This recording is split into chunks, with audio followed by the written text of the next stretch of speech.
everybody. So today we're going to have another homebrew tasting. This is Frank 1 from 8 or bottled on 8/24. I'm guessing 2020.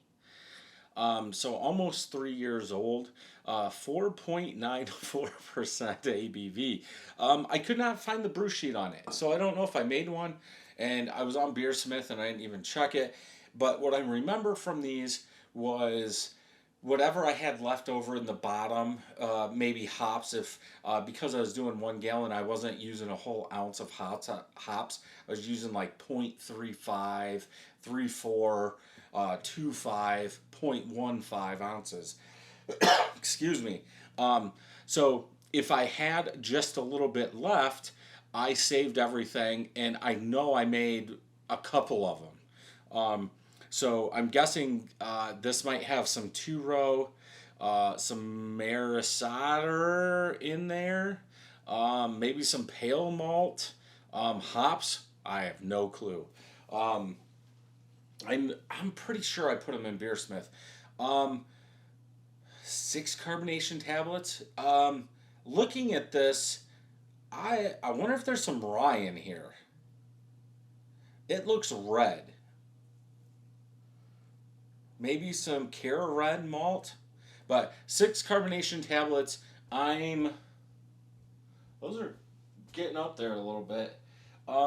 So after them setting, they're coming up.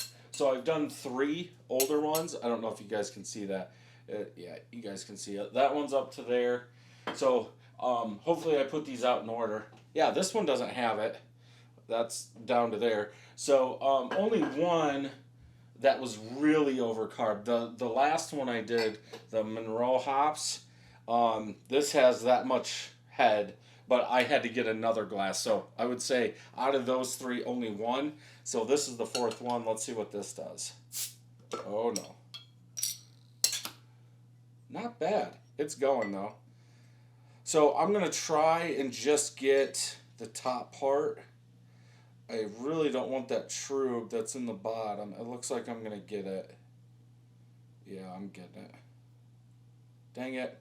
I'm going to stop there. We'll see what happens to that. I've got a glass.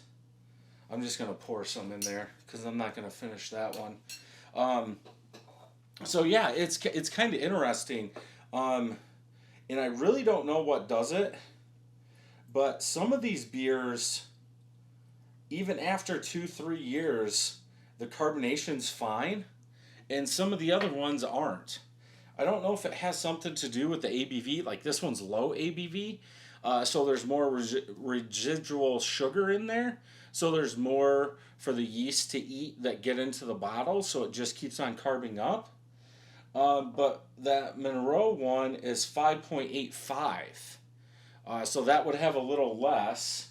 The Eldorado one was 6.16, but the one that has no head is 7.3.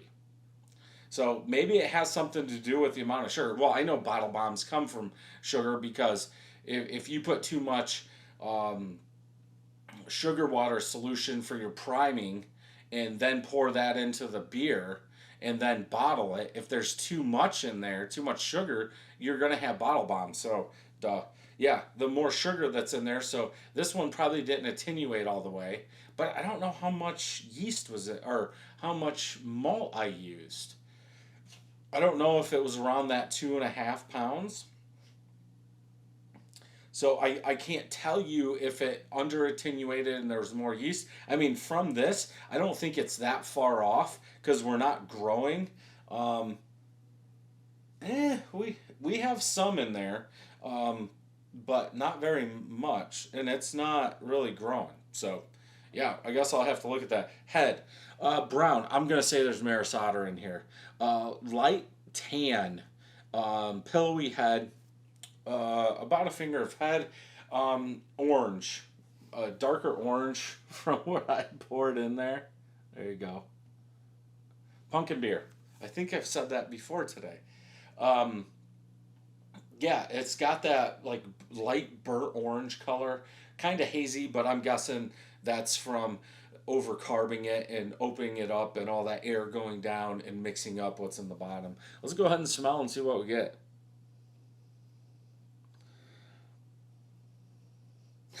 I want to say a malty, nutty brown. Like it's a light brown, a little bit of nuttiness in there. Maybe that Maris Otter is bringing that sweetness to it.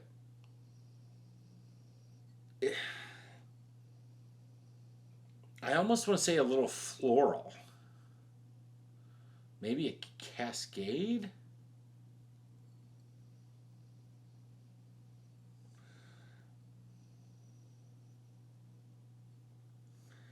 Yeah, a little malty nuttiness, like light nuttiness, a touch of floral, and that's about it.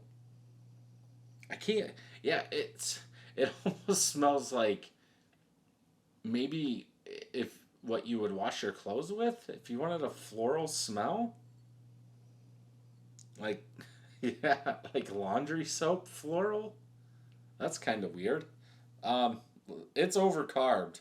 Those bubbles are coming up there like nobody's business. Let's go ahead and taste.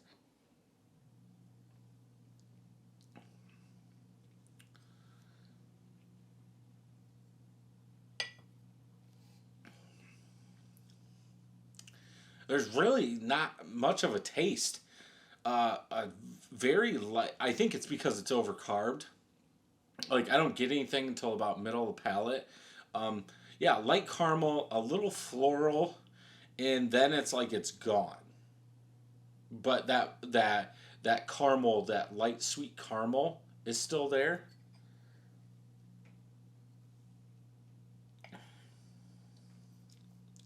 I don't like floral, so I wonder what Cascade or something like that. I think has a little bit of floral in there, and I could see having some Cascade left over.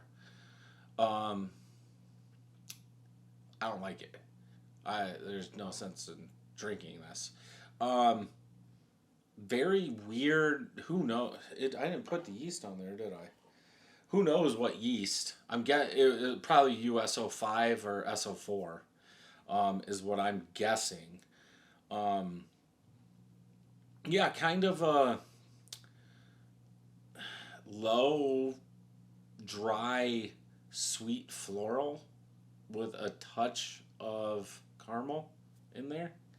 I'm not gonna beat around the bush or keep anybody. Um, yeah, it's I don't know what it tastes like when I first brewed it or first tasted it, but if it tasted like this, I'm guessing I would have dumped it. So I'm guessing it was better. But I'll put this in the playlist. You guys can go check it out. I'm sure I'll watch it too. So if you enjoyed this review, check some more out over here. Don't forget to hit that subscribe button and ring that bell. Until next time, cheers.